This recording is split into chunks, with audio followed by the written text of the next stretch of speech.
Perkenalkan, nama saya Cindy Amelia dengan NIM 22S25055. Di sini saya akan membahas tentang bab Dalus, yaitu kalkulus fungsi dua peubah atau lebih. Fungsi dua peubah atau lebih.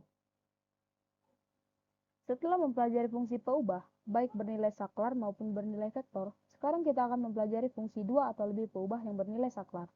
Sebagai contoh, foto atau citra dua dimensi merupakan fungsi dua peubah, demikian suhu T pada suatu keping datar. Fungsi dua peubah. Di sini, kita akan membahas secara khusus fungsi dua peubah yang bernilai saklar, yakni fungsi f yang memetakan setiap titik xy dalam suatu daerah D di R kuadrat ke suatu bilangan z sama dengan fxy elemen bilangan R. Dengan catatan, himpunan D disebut daerah asal f, sedangkan himpunan z sama dengan fxy, xy elemen bilangan D disebut daerah nilai. Bila tidak dinyatakan secara spesifik, maka daerah asal fungsi f adalah himpunan bagian terbesar dari R kuadrat yang membuat f terdefinisi. Sebagai contoh, daerah asal fxy sama dengan x per y adalah semua titik xy dengan y tidak sama dengan 0. Diberikan grafik fungsi dua peubah. Diberikan fungsi dua peubah dengan persamaan z sama dengan fxy dengan catatan xy elemen D. Kita dapat menggambar grafiknya, yaitu himpunan x, y, z mutlak z sama dengan fxy, xy sama dengan elemen bilangan D di ruangan R pangkat 3. Contohnya yaitu z sama dengan fxy sama dengan x kuadrat ditambah y kuadrat. Turunan parsial terhadap x.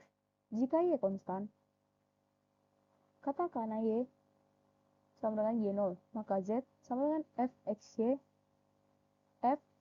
0 merupakan fungsi x saja. Turunannya di x sama dengan 0 disebut sebagai turunan parsial dari f terhadap x di x0 y0 dan dilambangkan dengan fx x0 y0. Fx x0 y0 sama dengan lim h menuju 0 dengan f x0 ditambah h y0 dikurang f x0 y0 per h. Contoh 2. Diketahui z sama dengan fxy sama dengan 1 dikurang x kuadrat dikurang y kuadrat, maka fxxy sama dengan min 2 dengan fy sama dengan fyxy sama dengan min 2y. Di titik 3,4, di titik 3 dan 4, fx berubah menjadi 3,4 sama dengan min 6. Di fy, xy berubah menjadi min 8.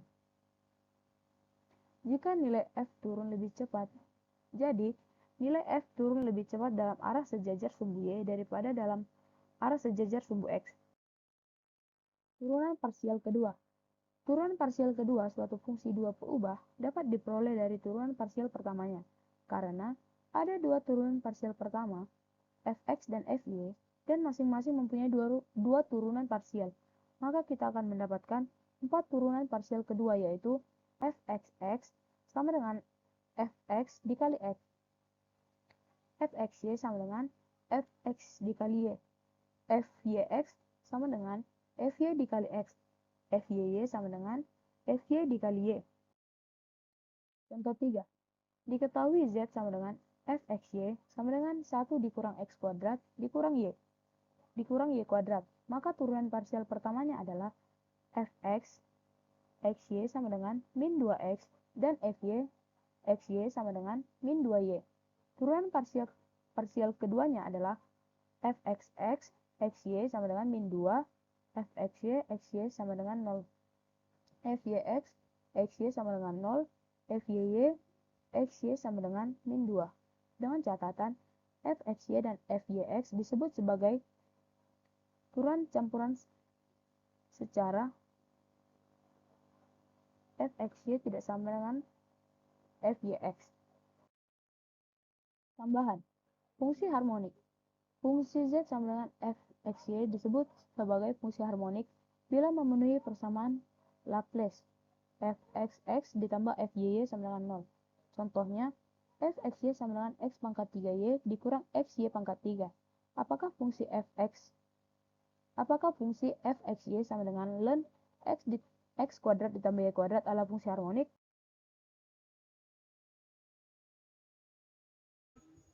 Mulai. Nggak mulai nama ya. Perkenalkan, nama saya Arif Kursian Sinaga, NIM 22S25057 dari Politeknik Metalurgi. Nah, di sini saya akan menjelaskan membuat kurva kontur dan interpretasi geometri. Nah, di slide saya ini saya akan menjelaskan beberapa materi, yaitu yang pertama cara membuat kurva kontur, yang kedua interpretasi bentuk geometri, dan yang ketiga itu ada pengertian kurva kontur, dan yang terakhir itu ada contoh soal.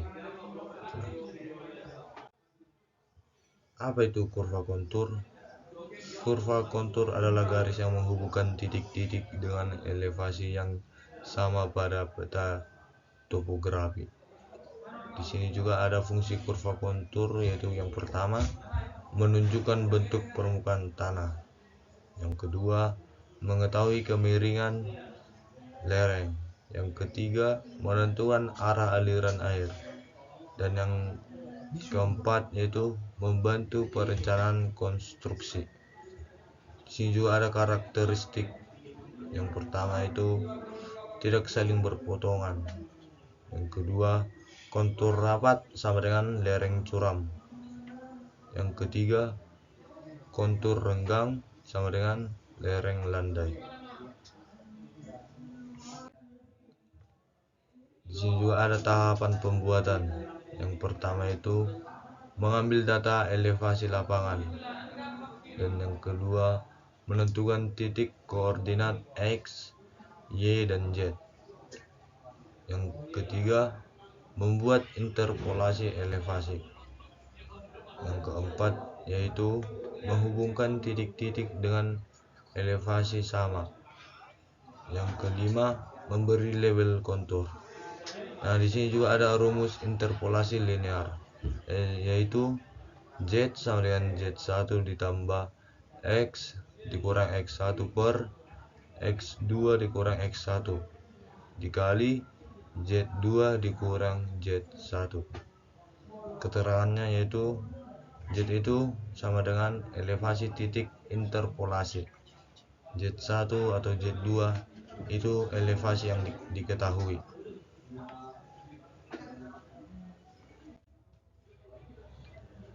Bentuk geometri pada kontur. Ini adalah bentuk-bentuk geometri pada kontur.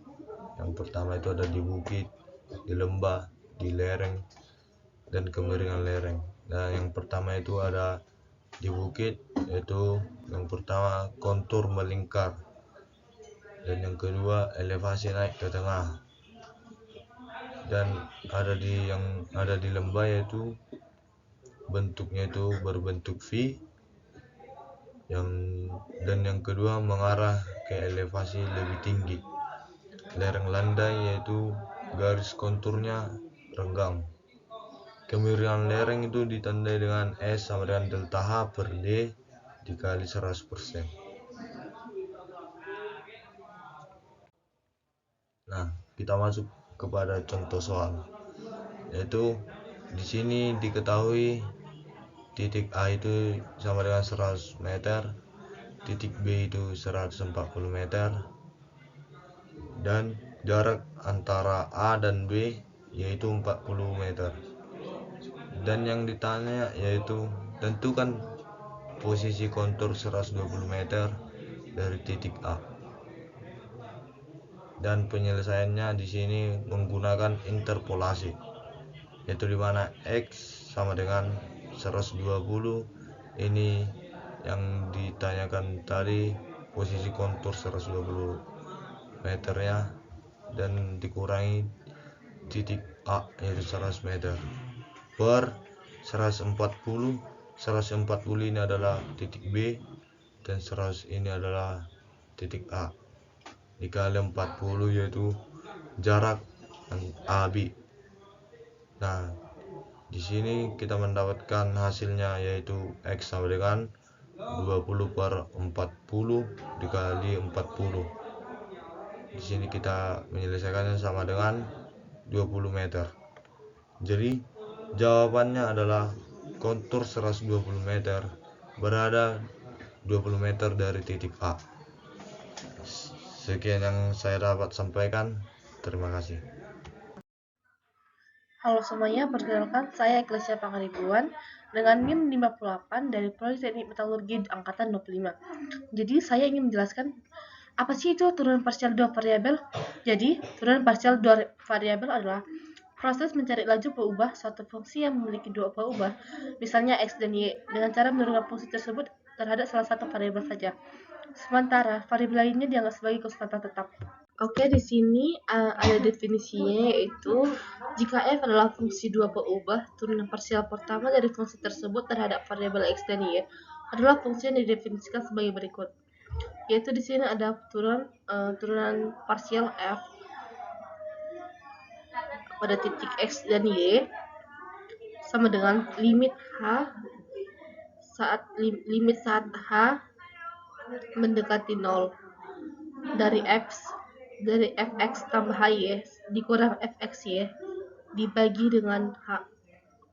Dan di sini ada turunan parsial fy saat titik xy sama dengan limit saat h mendekati 0, maka dari fxy tambah h dikurang fxy dibagi dengan h. Jadi di sini ada contoh soal. Jadi soalnya itu adalah fxy sama dengan f pangkat y sin x. Jadi turunan parsial terhadap x itu adalah turunan parsial fx terhadap titik xy sama dengan d pangkat dx. Di mana f pangkat y sin x di sini ada turunannya, yaitu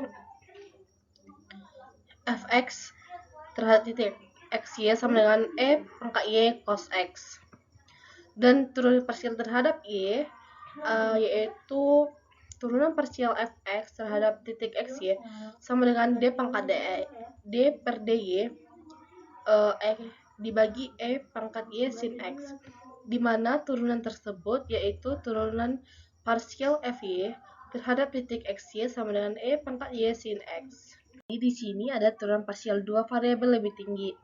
Secara umum, karena turunan parsial suatu fungsi x dan y adalah fungsi lain dari dua variabel yang sama ini, turunan tersebut dapat didiferensiasikan secara parsial terhadap x atau y, menghasilkan 4 buah turunan parsial kedua fungsi f. Jadi, di sini adalah turunan parsial kedua, yaitu turunan parsial f sub x sama dengan d per dx dibagi df per dx sama dengan d kuadrat f per dx kuadrat. Dan di sini ada turunannya itu, turunannya tersebut yaitu turunan fungsi f terhadap x sama dengan fxy sama dengan d per dy df per dx sama dengan d kuadrat f per dy dx. Dan di sini ada turunan parsial sub terhadap y sama dengan d per dy df per dy sama dengan d kuadrat f per dy kuadrat. Jadi di sini ada turunan kedua, yaitu fyx sama dengan d per dx df dikurang dy.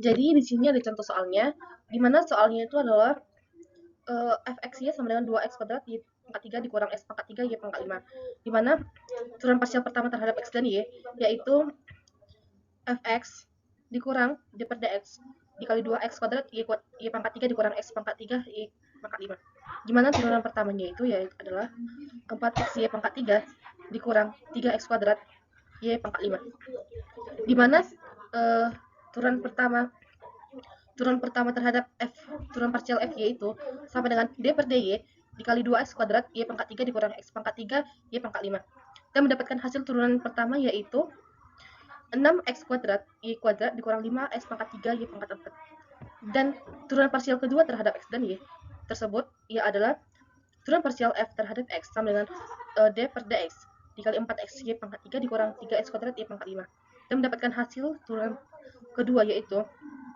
4y pangkat 3 dikurang 6x y pangkat 5. Dan turunan parsial kedua terhadap y yaitu d per dy 4x y pangkat 3 dikurang 3x pangkat 2 y pangkat 5, di mana hasilnya itu adalah 12x y kuadrat dikurang 15x kuadrat y pangkat 4. Dan turunan parsial kedua terhadap fy yaitu sama dengan D per dx dikali 6x kuadrat y kuadrat dikurang 5x pangkat 3 y pangkat 4. Dimana mendapatkan hasil 12x y kuadrat dikurang 5x kuadrat y pangkat 4. Dan turunan kedua fy yaitu sama dengan D per dy dikali 6x kuadrat y kuadrat dikurang 5x pangkat 3 y pangkat 4. Dimana mendapatkan hasil turunan kedua yaitu 12x kuadrat y dikurang 20x pangkat 3 y pangkat 3. Yang terakhir itu adalah turunan parsial lebih dari dua variabel. Misalkan nih, f satu fungsi 3 variabel x, y, dan z. Turunan parsial f terhadap x di x, y, z dinyatakan oleh df per dx dari x, y, z. Jadi, di sini langsung cari contoh soal, di mana contoh soalnya itu adalah, soalnya itu f terhadap x, y, z sama dengan 3x kuadrat y dikurang x, y, z tambah y kuadrat z kuadrat. Dan yang mau dicari yaitu f x, y terhadap x, y, z. Di mana fx sama dengan d per dx 3x kuadrat y kurang x, y, z tambah y kuadrat z kuadrat. Di mana mendapatkan hasil yaitu 6xy dikurang yz. Dan turun kedua fxy itu yaitu d per dx 6xy dikurang yz dan mendapatkan turunan kedua 6x dikurang z. Sekarang turunan parsial terhadap z, di mana turunan parsial z sama dengan d per dz dikali 3x kuadrat y dikurang x, y, z tambah y kuadrat y, z kuadrat. Di mana turunan pertamanya itu adalah minus xy ditambah 2y kuadrat z. Dan turunan keduanya itu mendapatkan hasil atau disebut d per dz dikali x dikali minus xy tambah 2y kuadrat z dan mendapatkan hasil yaitu 2y kuadrat. Oke, jadi kesimpulannya semuanya itu yang sudah saya jelaskan, yaitu turunan parsial digunakan untuk mencari perubahan suatu fungsi terhadap salah satu variabel. Turunan parsial terdiri dari turunan pertama, turunan kedua, sampai fungsi dengan 3 variabel atau lebih. Jadi, hanya itulah penjelasan dari saya. Sekian dan terima kasih. Mohon maaf apabila saya agak kurang menjelaskan, mohon dimaafkan. Bye-bye.